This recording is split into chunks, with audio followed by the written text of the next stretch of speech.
কিন্তু একই অভিযোগ আছে। ছাত্রদল কিন্তু আজকে নির্বাচন কমিশন ঘেরাও করে রেখেছিল, আমি জানি না এখন তাদের অবস্থান আছে কিনা। একই সঙ্গে তারেক রহমান সাহেবও কিন্তু বলছে যে বলতে কষ্ট হয় নির্বাচন কমিশনের নিরপেক্ষতা নিয়ে এই বিএনপি, তারেক রহমান সাহেব বিএনপির চেয়ারম্যান, তিনিও প্রশ্ন তুলেছেন। এখন আপনার কি মনে হয় নির্বাচন কমিশন কি নির্বাচন নিয়ে সংশয় তৈরি করার কোনো প্রক্রিয়ায় যুক্ত, না আসলে ঘটছে কি? মানে ওনার বক্তব্য তো শুনলেন। জি, আমাদের এনসিপির ভাইদেরকে কোনো নির্বাচন ছাড়াই একবারে ঘোষণা দিয়ে দিলে বেশি ভালো হয়, তাহলে সব সমস্যার সমাধান হয়ে যাবে। কি ঘোষণা? ঘোষণা মানে এমপি বানাই দেবে একবারে ডাইরেক্ট। কোনো কথা তো একবার সেটা বলেননি। এটা বলা লাগে নাকি? এটা বলা লাগে না।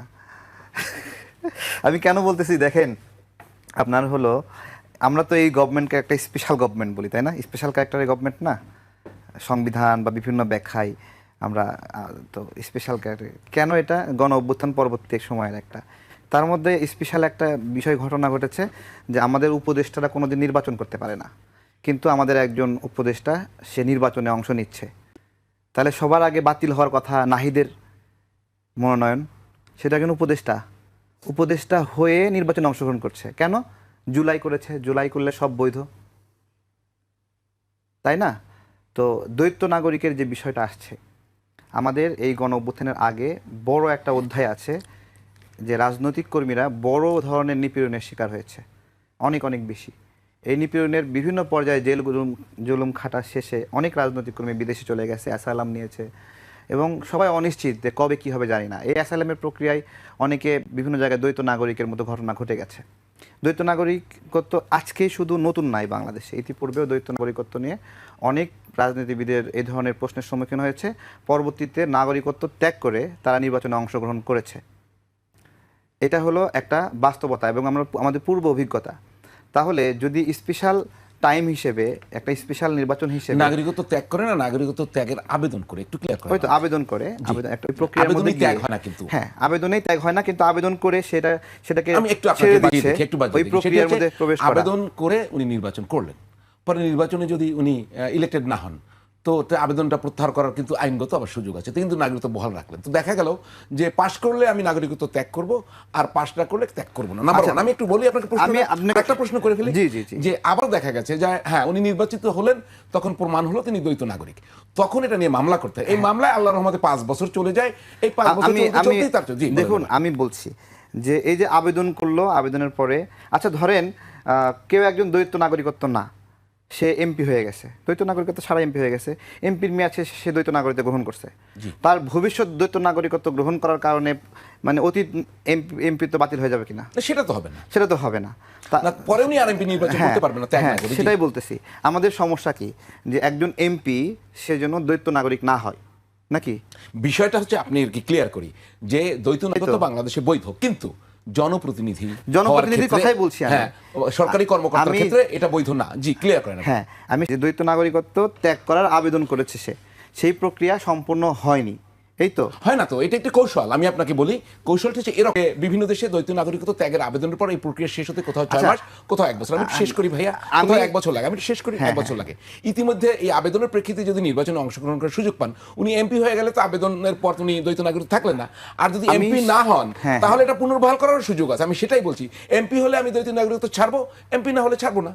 এটা কি একটি আপনি সৎকৌশল বলবেন? এমপি না হলে অথবা এমপির মেয়াদ শেষ হলে তো দ্বৈত নাগরিকত্ব হতে পারে, তাই না? সেটাও আমি সেটাই বলছি। দেখুন, আমাদের এই সময়টাতে একটা বড় জুলুমের সময় গেছে, যেই জুলুমের সময়ে রাজনৈতিক কর্মীরা বিশ্বের বিভিন্ন জায়গায় অবস্থান করেছে, সেই অবস্থানের প্রেক্ষিতে দ্বৈত নাগরিকত্ব পরিবেশ সৃষ্টি হয়েছে। আচ্ছা, আমি সেটার কথা বলছি। এখানে তো এমন এক্সেপশনাল কেস ঘটলো যে উপদেষ্টারা নির্বাচন করতে পারে না, করে না, কিন্তু একজন উপদেষ্টা নির্বাচন করছে। আসিফ এখানে নির্বাচন করার জন্য যে নির্বাচন করতে পারে না, আমাদের কি এই যে উপদেষ্টা পরিষদ যেটা গঠন হয়েছে হাইকোর্টের সর্বোচ্চ রেফারেন্সে, এটা কি ধরেন তত্ত্বাবধায়ক সরকার, এখানে কি এই ধরনের কোনো রেস্ট্রিকশন আছে কিনা আমি জানতে চাই। আমি তত্ত্বাবধায়ক সরকার বা আমাদের তত্ত্বাবধায়ক সরকার না, এটা অন্তর্বর্তীকালীন রেস্ট্রিকশন ছিল যে এই সরকার যাবে, তারা কেউ নির্বাচন করতে পারবে না। বাংলাদেশে যতগুলো সংকট ছিল, যারা ইন্টারিম গভর্নমেন্টের এই ধরনের ফাংশনে ছিল, তারা কেউই কখনোই নির্বাচনে অংশগ্রহণ করেনি। ট্রেডিশনের কথা বলছি, এটা নিয়ম আছে স্পষ্টভাবে।